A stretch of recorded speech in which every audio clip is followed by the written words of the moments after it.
Have you ever just walked into another room and watched your Wi-Fi bars completely disappear? Well, it's not magic, it's physics. And we're going to pull back the curtain on the invisible world of wireless signals and explore the hidden battles they have to fight just to get to your phone. I mean, we've all been there, right? You take 2 steps to the left and poof, your perfect connection is just gone. It feels totally random, but I promise you it's not. There's some really fascinating science behind why this happens, and we're going to break it all down. Okay, the best way to think about this is like an invisible obstacle course. From the second a signal leaves the transmitter, it's on this brutal journey to get to your device. And this course has very specific rules that decide whether it makes it or not. So, let's start with the most basic challenge every single signal faces: the simple, exhausting effect of distance. This is a thing called path loss. Think of it like a marathon runner just getting tired. The farther that signal has to run, the more its energy just kind of fizzles out, and the weaker it is when it finally crosses the finish line at your phone. Now, imagine a perfect world, a total vacuum with absolutely nothing in the way. Engineers have a name for this. They call it free space. In this ideal scenario, path loss is the only thing the signal would have to worry about. Just a straight, clear shot.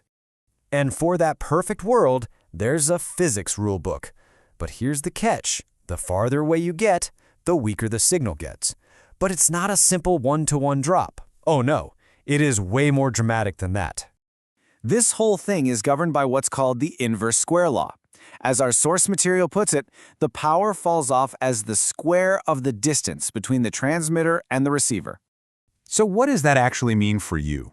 Well, here's the crucial takeaway. If you double your distance from your Wi-Fi router, you don't get half the signal strength. You get 1/4 of it. The power drops off way, way faster than you'd think. And that's before we even add any real-world stuff into the mix. Which, of course, brings us to our second challenge. Because we don't live in a perfect vacuum. The real world is messy, and it loves to get in the way. I mean, just look around. Our environments are just jam-packed with massive obstacles. Buildings, walls, hills, even trees. And these things aren't just sitting there. They actively interfere with the signal's path. This effect has a great name, shadowing, and it's exactly what it sounds like. Just like an object blocking the sun creates a physical shadow, a big building can absorb or deflect a radio signal, creating a coverage shadow right behind it where the signal is super weak. So, engineers have a term for these big picture problems. They're called large-scale effects. They're great for predicting the average signal strength over a large area, like figuring out the general coverage of a new cell tower. But what happens when you zoom way in? That's when things get really interesting.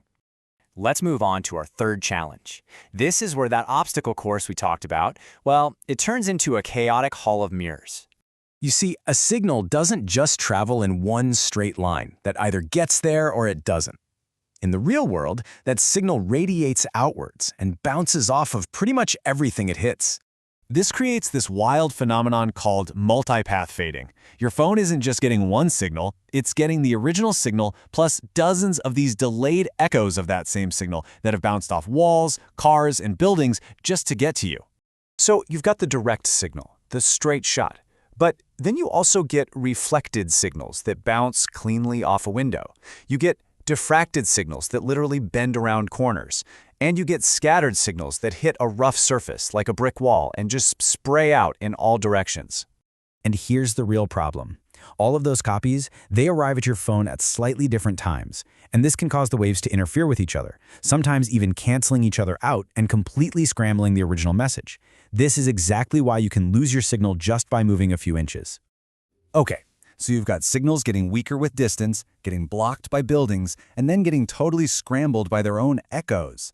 It sounds like pure chaos. So how in the world do we tame it? How can we possibly build reliable networks inside this invisible storm? Well, engineers don't guess. They have a playbook, one designed specifically to deal with this. That playbook is called a propagation model, and it's basically a set of mathematical rules that can predict how a signal is going to travel, or propagate, through a specific environment, taking into account all the crazy obstacles we just talked about. And this really breaks down the 2 main ways they do it. You have large-scale models, which tackle the big picture. They predict the general coverage area based on distance and major obstacles. Then you have small-scale models, which zoom way in to predict that chaotic, rapid fading you get when you move just a few feet, all thanks to those multipath echoes. And look, understanding these models isn't just some boring academic exercise. It's the fundamental science that makes our entire modern wireless world actually possible. I mean, this is how engineers figure out where to put new cell towers. It's how your phone company creates its coverage map. It's used to figure out how many people a network can even handle. And it's the magic that lets your phone seamlessly hand off your call from one tower to the next when you're driving without you even noticing. Every single text you send, every video you stream, it all relies on engineers successfully predicting and beating these invisible hurdles. So the next time your signal bar drops, you'll know exactly what's going on. And it leaves us with a really fascinating question. As we push into 5G and beyond, using higher and higher frequencies, what new, unseen obstacles are we going to discover?